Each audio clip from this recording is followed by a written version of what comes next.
हाँ। राधे राधे महाराज जी। महाराज जी, आपकी काफ़ी वीडियो यूट्यूब पर देखता रहता हूँ। मेरे को जब भी कोई तकलीफ होती है यूट्यूब पर जाकर अपनी समस्या डालता हूँ और बाय आपका नाम लिख देता हूँ, फिर उसका मेरे को समाधान मिल जाता तो बहुत रिलैक्स फील होता है। महाराज जी, मेरा एक प्रश्न है। महाराज जी, हम मेडिकल फील्ड में जुड़े हुए हैं, अचानक किसी के अंतिम संस्कार में जाना पड़ता है, फिर तुरंत उसी कपड़ों में हम क्या विवाह आदि में और निमंत्रण आदि में, क्योंकि घर घर वैसे नहीं नहीं, जब हम किसी के दाह संस्कार में जाएं तो हमें वस्त्र सहित स्नान करना चाहिए। हमें अपने शरीर को पवित्र करना चाहिए, अपने वस्त्रों को धोना चाहिए, नवीन वस्त्र धारण करके फिर किसी के शुभ संस्कार में जाएं।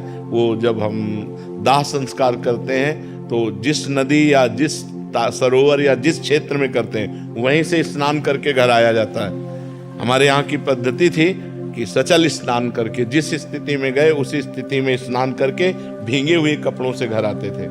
घर सूखे हुए कपड़ों से नहीं आते थे।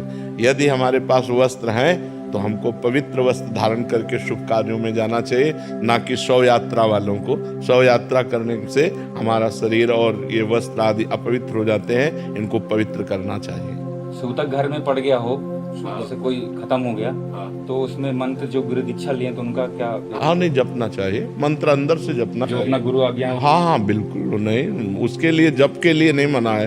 अंतरात्मा से जप नहीं करोगे, मर गए तो वो तो मर ही गया, तुम भी व्यर्थ में मर गए। और भगवान का स्मरण चल रहा है, मर गए तो परम पद प्राप्त होगा। जैसे महाराज जी, जैसे कि आप कहते हैं ना कि सिर्फ अपने आराध्य का 2 बार नाम ले लो, मतलब नाम ले लो उसी से। हमने 2 बार वाली बात तो कभी कही नहीं, हम तो निरंतर वाली बात करते हैं। 2 बार वाले से हमारी बात नहीं बनेगी। तो जैसे कि महाराज जी, अगर कहीं मृत्यु में जाएं और उसके बाद में अपने आराध्य का नाम ले लें और उसके बाद में शायद पवित्र हो सकते हैं, मतलब नहीं, ऐसे नहीं, ऐसे नहीं।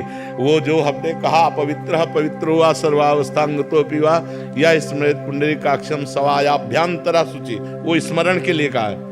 बाह्य क्रियाओं के लिए जैसी शास्त्र मर्यादा वैसा तस्मा शास्त्रम प्रमाणन्ते कार्याकार्यो व्यवस्थित हो।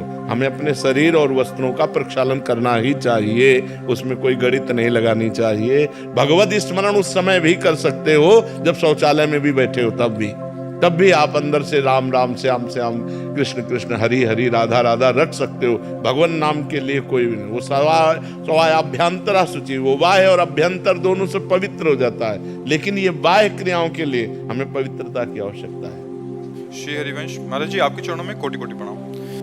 महाराज जी, मैंने वृंदावन में राधा वल्लभ लाल जी के सामने प्रण लिया था और उनको वचन दिया था कि आज के बाद कोई गलत चित्र नहीं देखूंगा वीडियो में। नहीं लेना चाहिए, प्रण नहीं लेना चाहिए। 6 महीने सही लगा पर टूट गया हमारा। नहीं, प्रण नहीं लेना चाहिए, प्रार्थना करनी चाहिए। और नियम हम ऐसा प्रभु करना चाहते हैं कि मैं ना देखूं, पर बल आपका, प्रण मेरा नहीं, कसम मैं नहीं खा सकता।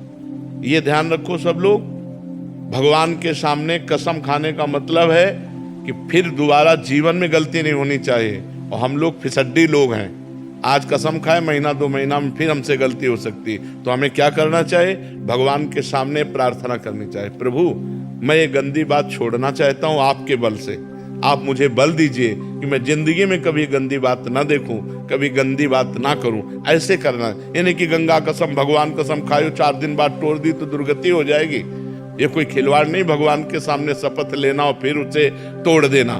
तो इसलिए अभी बच्चे हो, भगवान के सामने पुनः जाकर प्रार्थना करो कि मैं अपने प्रण को नहीं निर्वाह कर पाया, अब प्रभु मैं आपसे बल चाहता हूं कि आप मुझे वो बल दें जिससे मैं गलत आचरणों से बच सकूं। ऐसा विनय करो, प्रार्थना करो।